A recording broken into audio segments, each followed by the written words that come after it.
শতরজ মিলনেতে গার্হস্থ জীবন, মোর পিতা হরিচাঁদ করিল গঠন। এই দুই তত্ত্ব মেলে যাহার জীবনে, সেই মোর শ্রেষ্ঠ ভক্ত হরিচাঁদ ভনে। প্রথমে প্রণাম জানাই দলিতের মুক্তি সূর্য পূর্ণ ব্রহ্ম শ্রী শ্রী হরিচাঁদ, জগন্মাতা শান্তি দেবীর রাঙা পায়।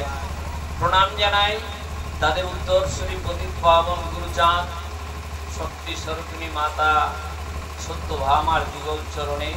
তারপরে প্রণাম জানাই অন্ধকার এই হরিবাসরে উপস্থিত সকল ভক্ত ও ভক্তাদের শ্রীচরণে। আজ একজন আদর্শ মতুয়া এই জগৎ থেকে বিদায় নিলেন। আপনারা তার সম্বন্ধে কিছুক্ষণ নীরব প্রার্থনা বললেন, তার সঙ্গে বিশেষভাবে মিশতাম, তাই তার সম্বন্ধে প্রথমে দুটো কথা বলবো। তাদের পরিবারটাই আদর্শ মতুয়া পরিবার।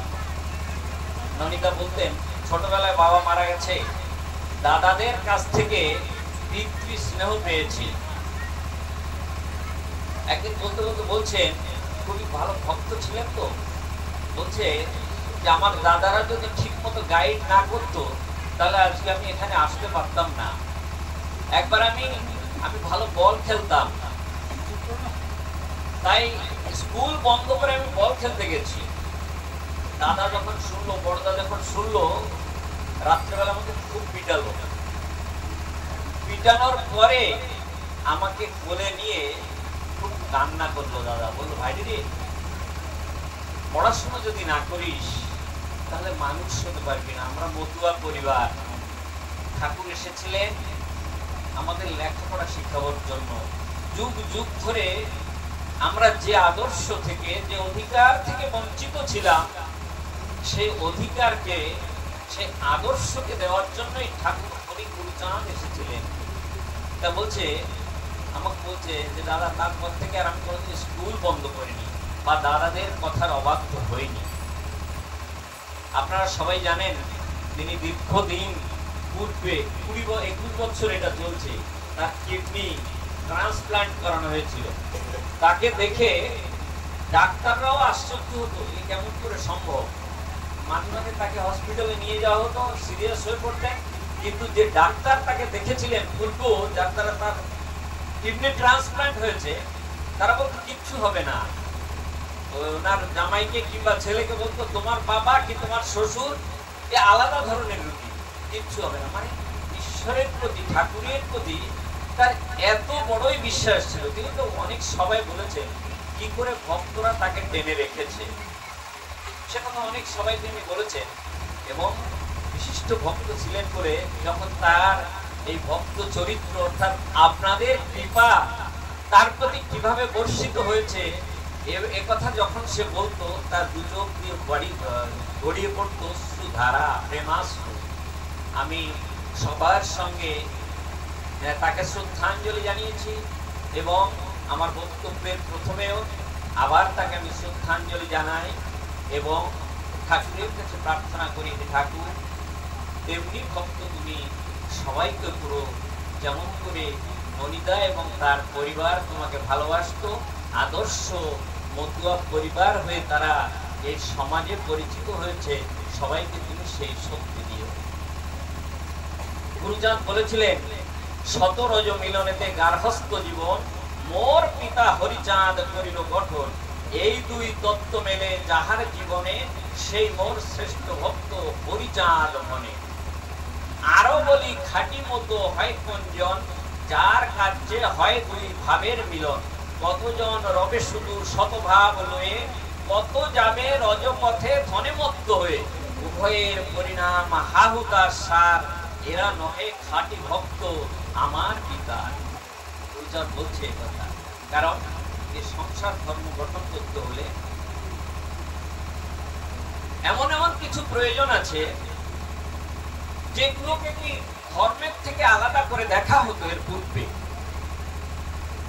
ঠাকুর বলতেন, হাতে কাম মুখে নাম সচ্চরিত্র রবে, পরপতি পরসতী কবুনা স্পর্শিবে। না ডাকো হরিকে হরি, তোমাকে ডাকি। কিন্তু তার পূর্বে কি প্রচলিত ছিল?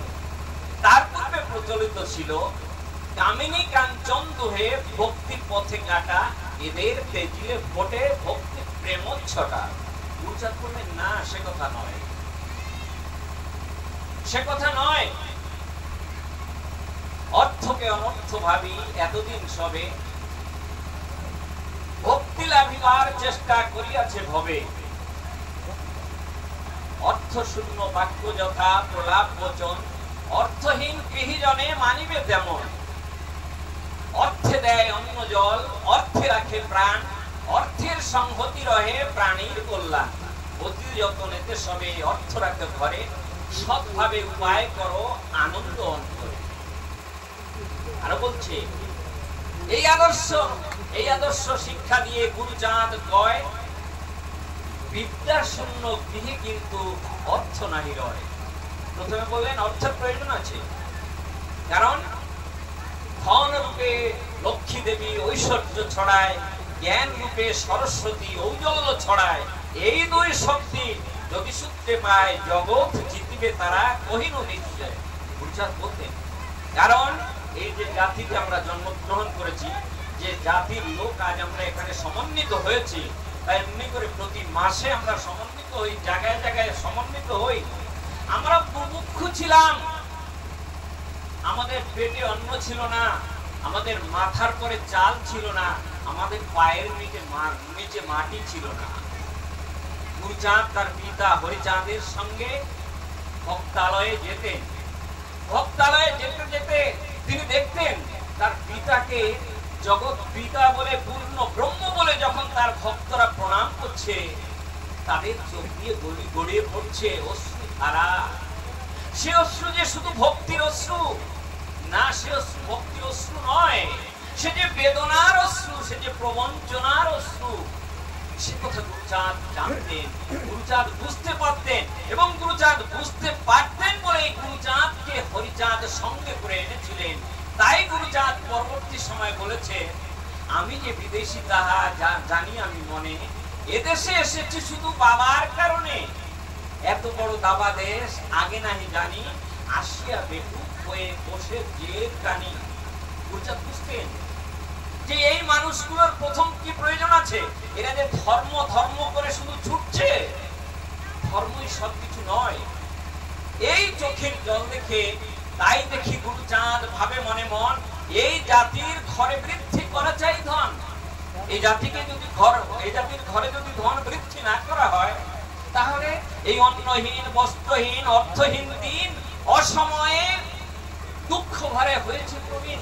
তাদের চক্ষু কোটরাগত চক্ষু, তাদের অসময়ে চুল পেকে গেছে, তাদের কঙ্কাল সার দেহ, এই সব থাকা সত্ত্বেও, এই সব থাকাকালীন না তাদের দ্বারা কোনো সংসার ধর্ম করা সম্ভব, না তাদের দ্বারা কোনো পরিবর্তন আনা সম্ভব, না তাদের দ্বারা কোনো ধর্ম করা সম্ভব।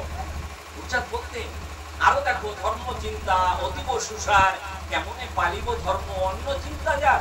এই দেশে উচ্চ বর্ণ যত জাতি আছে, অভাব না যায় কবু তাহাদের সাথে কাছে। তাদের কাছে তো অভাব যায় না, তাহলে তোমরা কেন শুধু ধর্ম ধর্ম করছো? আরো কেন? শুধু সেই জন্যই নয়, কারণ আমাদের মধ্যে এমনই বিশ্বাস ভরিয়ে দেওয়া হয়েছিল, এমনই শিক্ষায় আমাদের শিক্ষিত করা হয়েছিল, আমরা জানতাম পূর্ব জন্মের পাপের জন্য আজ আমরা এই নিজ করে জন্মগ্রহণ করেছি। কিন্তু গুরুচাঁদ বলতেন, না না না, তা নয়। 3 নম্বর সূত্র, সবে করে ক্ষুদ্র কলঙ্কের বোঝা ভারী, সিংহ শিশু হায় ভুলি পরিচয়, মেষ দলে রহে পড়ি। জাগো সিংহ জাগো, বড় ভয় মাগো, এ বিশ্ব দলিয়া পায়, এ বিশ্ব সৃজন করেছে যে জন, সেই দেবী পদাশ্রয়। জাগাবে তোমারে তাই তব ঘরে, নিজে হলো অবতার, বে ভগবান রবে হতমান, সবে সব অত্যাচার। তোমার প্রতি যে অন্যায়, তোমার প্রতি যে অবিচার, তোমাকে যে দুঃখের সাগরে ভেড়ে ভাসিয়ে দেওয়া হয়েছে, বাধ্য করেছে তারা দুঃখের সাগরে ভাসাতে, তার থেকে তুমি পরিত্রাণ পেতে পারবে না। সেজন্য প্রথমে দরকার সুস্বাস্থ্য, সুস্বাস্থ্য দরকার। তাই গুরুচাঁদ জাতির ঘরে ধন বৃদ্ধি করার উপদেশ দিলে বিভিন্ন প্রকারে তিনি ধন বৃদ্ধি করতে চাইলেন। প্রথমে তিনি ব্যবসা করলেন, সঙ্গে নিলেন আশেপাশে তার বন্ধু বান্ধব বা ঠাকুর বাড়ির পরে যারা নির্ভর করত তাদের সবাইকে। তাদের কিন্তু তিনি মজুরি হিসাবে রাখেননি, দিন মজুরিয়া রাখেননি, তাদের রেখেছিলেন ভাই হিসাবে, শরীক হিসাবে, ভাগিদার হিসাবে। কারণ গুরুচাঁদ যেমন হরিচাঁদকে বাবা বলে ডাকতেন, যে ভক্তরা তার আশেপাশে গ্রামে ছিলেন তার অনুগামীরা, তারাও তার পিতা ওই হরিচাঁদকে বাবা বলে ডাকতেন। তাই গুরুচাঁদ তাদের মধ্যে কোনো প্রভেদ দেখেননি। গুরুচাঁদ তাদের ভাই বলে জানতেন, গুরুচাঁদ তাদের নিজের বলে জানতেন। গুরুচাঁদ বলতেন যে নমসূত্র গুলি আমার জন্ম হলে কি হয়, দলিত পতিত যত দুঃখে পড়ে আছে, দুঃখে কাটে কাল, ছুসনা ছুসনা বলে যত জল চল, শিক্ষাহারা দীক্ষাহারা ঘরে নাহি ধন, সেই সবে মানি আমি আপনার জন। তাই আপনার জনকে তো তিনি ঠকাতে পারেন না, তাই তাদের শরীক করেছিলেন। 10টি বছর তিনি ব্যবসা করেছেন, এই জাতিকে তিনি ব্যবসা শিখিয়েছেন, এই জাতিকে তিনি ধন উপার্জন করা শিখিয়েছেন।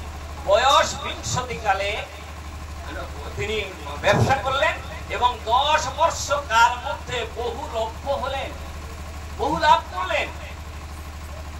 তারপরে তিনি কি করলেন, এই ধন উপার্জন করার পর তিনি বলতেন, রাজা যদি হতে চাও ধরো রাজ ভাব, ভাব অনুযায়ী আসে ভাবের স্বভাব, যে ভাবে থাকে সেইভাবে পায়, ভিক্ষুকের ঘরে বলো লক্ষ্মী কবে যায়, তোমায় রাজা সাজতে হবে।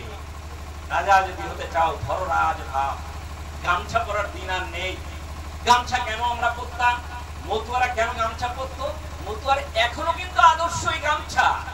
কারণ সমাজে যখন ঠাকুর এসেছিলেন, ঠাকুরের নিজ কুলে জন্মগ্রহণ করেছিলেন, চন্ডাল কুলে জন্মগ্রহণ করেছিলেন, অস্পৃশ্য কুলে জন্মগ্রহণ করেছিলেন।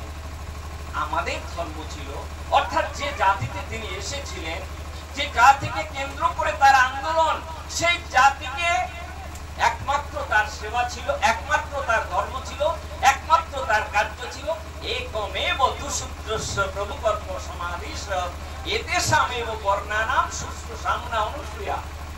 যত উপরের লোক আছে, অর্থাৎ ব্রাহ্মণ ক্ষত্র বৈশ্য, এদের সেবা করাই হচ্ছে একমাত্র সূত্রের ধর্ম, অস্পৃশ্যের ধর্ম। এবং আমরা তাই বিশ্বাস করতাম। ওই মনুস্মৃতি যা দিয়ে সমাজকে পঙ্গু করে রাখা হয়েছিল, যা দিয়ে এই সমাজের 85% লোক আবদ্ধ ছিল দাসত্বের শৃঙ্খলে, সেই মনুস্মৃতিতে লিখেছে সুচির উৎকৃষ্ট শুশ্রূষু মৃদুবাদন হংকৃত ব্রাহ্মণাদি স্বয়ং নৃত্য উৎকৃষ্ট জাতির শ্রুতে।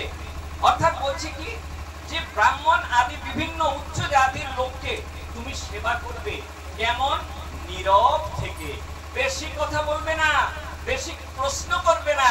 প্রশ্ন করলে তুমি আবার তার প্রতি সন্দেহ করছো, সন্দেহ করলে আবার তোমার ওই নিজ জনিতে জন্মগ্রহণ হবে, তাই সন্দেহ করবে না, প্রশ্ন করবে না, বিনা বাক্যবে তুমি তাদের শুধু সেবাই করবে। গুরুচাঁদ অনুভব করেছিলেন যে কেন প্রশ্ন করবে না, আমার জাতি কেন প্রশ্ন করবে না। তাই তিনি প্রথমে বললেন, জাগো সিংহ জাগো, বড় ভয় মাগো, এ বিশ্ব দলিয়া পায়, এ বিশ্ব সৃজন করেছে যে জন, সেই দেবে পদাশ্রয়, সে পায় আশ্রয় দেবে। তাহলে এই যদি প্রশ্ন করতে হয়, যদি জানতে হয় আমি কেন আমার একমাত্র সেবায় উচ্চ জাতির সেবা করা, আমিও তো মানুষ, দুখানি হাত ঠাকুর আমাকে দিয়েছে, যে উচ্চ জাতির তাকেও তাই দিয়েছে, একটি মাথা দিয়েছে, তার যে অবয়ব আছে আমার মধ্যে তাই আছে। তবে আমি কেন অস্পৃশ্য হলাম, তবে আমি কেন নীচ হলাম, তবে আমাকে কেন আলাদা থাকতে হবে, আমি সব থেকে কেন বঞ্চিত থাকবো, এই কথা তার মনে এলো। সে কথা তিনি অনুভব করেছিলেন, তিনি জানতেন এবং বলেছিলেন, অনন্ত অসীম যদি দেখিবারে চাস, ধর্ম নয় আগে তুই শিক্ষা জলে ভাস। তোকে শিক্ষিত হতে হবে। গুরুচাঁদ এই শিক্ষা দিলেন, কারণ যে লোকটি শিক্ষিত তার মনে ওই প্রশ্ন উঠবে, যে কথা আমি আপনাদের সামনে বললাম, যে তার দুখানি হাত আমার দুখানি হাত, তার একটি মাথা আমার একটি মাথা, তার দুটি পা আমার দুটি পা, তার যে যে অবয়ব আছে আমার সেই সেই অবয়ব আছে।